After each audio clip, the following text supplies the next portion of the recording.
my jsme Vogue Films. Ne zase plný tým, jak je u nás zvykem, ale tohle je trošku zvláštní video. Není to film, není to video, je to spíše takový dokument. Dokument o našem úplně prvním filmu. Paperheadovi.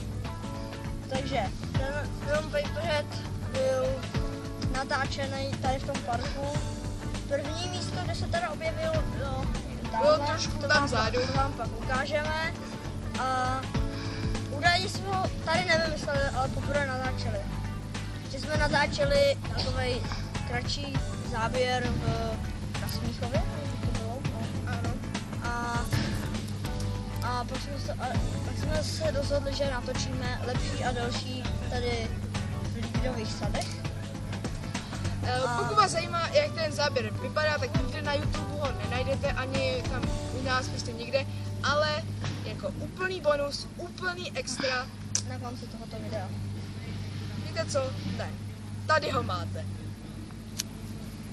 Jak se máte? Dobře, můžeš! Davide, můžeš! Chceš to po...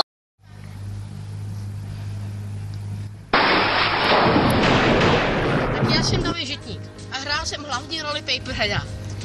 Ta role pro mě byla skvělá, že můžu být celkově hlavní role. Já řeknu, je to tak nádherný v něčem hrát. Pořád si myslíte, že všechno to bude jednoduché, všechno zvládnete a to vůbec není pravda. Naopak je to pěkně těžký. Například tuhle tu roli, když jsem se já tady objevil, jsme hráli asi 10krát. A to jsem neřekl ani slovo. Opravdu v celém filmu jsem neřekl ani slovo. No a to je všechno. Dobrý den, já jsem Dominik Saletka a já jsem hrál v Paperheadovi prvního mrtvýho. A víte proč? Je to proto, že já jsem jako jedinej nevěřil na legendu, kterou Martin Vilgařský vyprávěl, protože Jenda říkal, že na ní věří, že je to legenda a já jsem na to nevěřil. Taky, ale pro mě nejhorší byl záběr o tom, jak jsem měl kečup na krku a ležel jsem tam, protože když Martin Vilgařský přibíhal, to bylo nejhorší na světě, jsme to točili na kolikátý? Na 30 pokusů snad, protože on tam pořád, a on se u toho smál, takže jsem se smál taky. A ten kečup se mi mezi tím roztykl po celém krku, měl jsem ho i trochu na tričku, ale já mám opravdu trošku. A točím i hodně dílech a jsem teda hlavní specialista na mrtvoly. A to je asi ode mě všechno. Čau.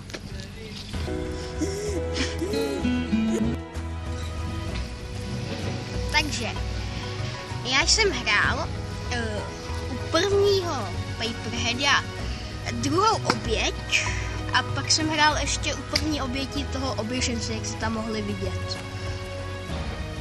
A celkem se mi to líbilo, akorát u toho oběšence mi to trošku stálo svaly, ale to víte, jsem speciálista na lezení, takže ahoj. Takže zdravím, já jsem Martin Vilgařský. Znáte mě jako scénky, kde jsem zachraňoval Dominika Kazetovou. Ano, mě znáte z konce. Tak, co si o tom myslím? Záleží na tom, jestli to dotočíme a jestli to bude fungovat, jestli to bude líbit. Takže dejte odběr, like a koment. Uvidíme se v dalším videu. Cedi!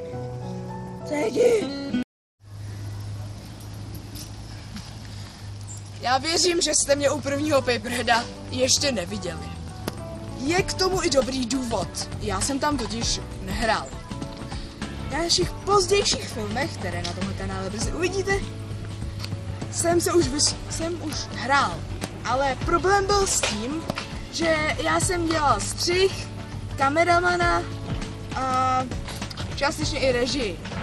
Ale částečně jsem i vymyslel Paperheada. Proč částečně, to vám řeknu. Protože ten nápad měl i částečně i sám Paperhead, David Žitník, kterého jste před chvilkou mohli tamhle vidět. O co jde? Jsem kameraman, střihač, nahrávátor, dá se říci, specialista na efekty a vlastně všechno, co se týká postprodukce. Někdy si i sem tam zahraju, ale ne zas tolik. Já teda mám z Paperheada strašně velkou radost, že jsme to natočili, protože to bylo jedno z těch nejlepších věcí, co se někdy stalo. Kromě toho, že jsem se narodil, že jsem se dostal přes 2. třídu, no, to vezmeme někdy. O co jde? Tohle. Z Paperheada máme všichni strašně velkou radost. A vlastně Paperhead trošku nastartoval celý Vlkfilms. Což je pravda, je to naše první video na YouTube. Jak jste mohli vidět předtím, to byly záběry z prvního Paperheada, kde jsem také vystupoval, ale za kamerou. Protože celý příběh se odehrával z pohledu první osoby. Já teda Vlkfilms miluju. Naši herci i všichni specialisti jsou úplně skvělí, jsme vlastně jenom taková partička.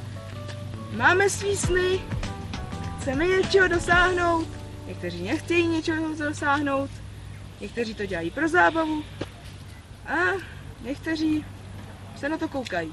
A to jste vy. Teď kde je můj popcorn?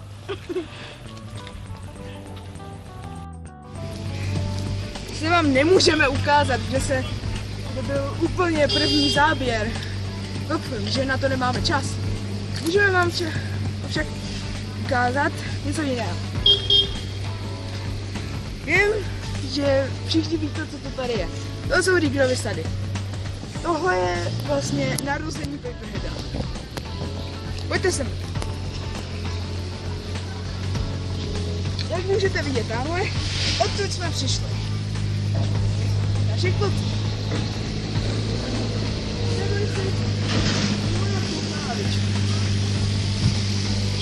Tady seděl Martin, tady seděl Janda a já jsem na místě Dominik.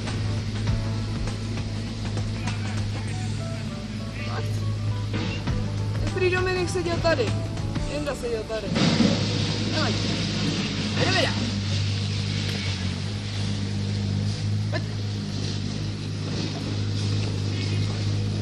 Další scéna byla Dominik utíkal pryč.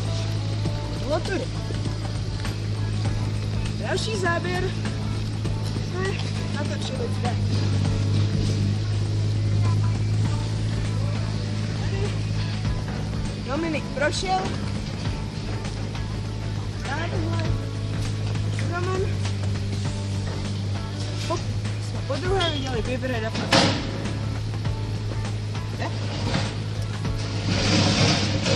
Tady byl potom David přivázán.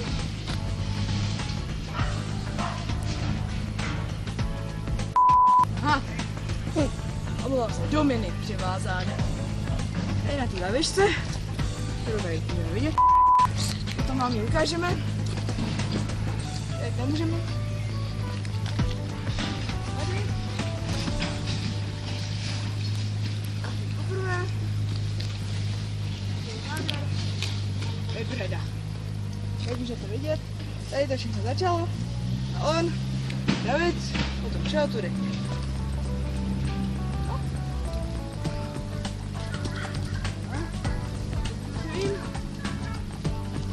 Máme ještě jeden závěr.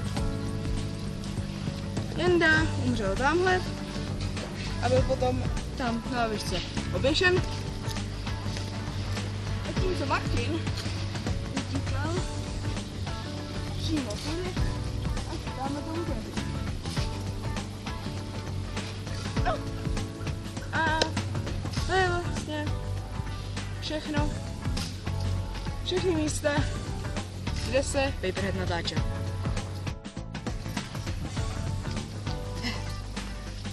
Určitě vás zajímá, jak vznikl Paperhead. Ne, kde se natáčel, ne kdo ho hrál, ale jak vznikl. Je to docela zajímavé. Vznikl, když jsme šli se školou na výlet do kina. Pokud nevíte, šli jsme na Jurský svět. Dobrý film. No. A předtím, jsme šli do kina, jsme šli do takového parku a tam jsme jako by měli pauzu. A já jsem měl svačinu v takový papírový tašce. A omylem jsem do té papírové tašky udělal díru.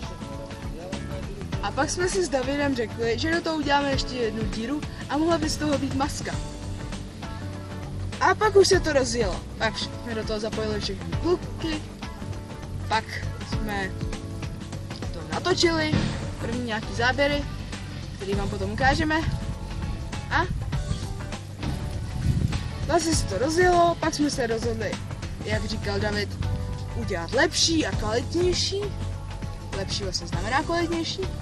No, co chci říct, je prostě to, že jsme ho udělali znova. Toho Paperheada určitě znáte. To je ten Paperhead, který vám teď pustíme.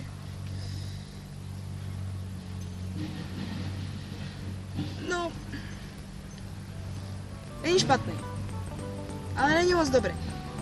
Takže se připravte, že to nebude zase tak kvalitní, to nebude zase tak dobrý, že to nebude podobný Paperheadovi, jak ho znáte.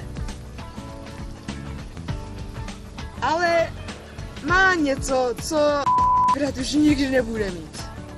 Byl to první Paperhead. Tak tady ho máte. Ty kluku, dětkej s tou kamerou, jo? Co vám... co vám je? Co vám je? Že slyšeli jste o českém Zdochvíjakovi? Policie! Policie! Říkám, jsme se to! Kde je? Kde může být? Zajímavé. Podívám se na to tělo. Co?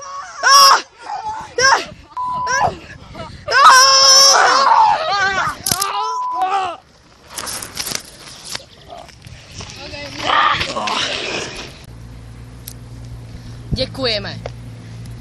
Že? Jste? Se Dívali? Na? Tento? dokument O? Paperheadovi! děkujeme, že jste se dívali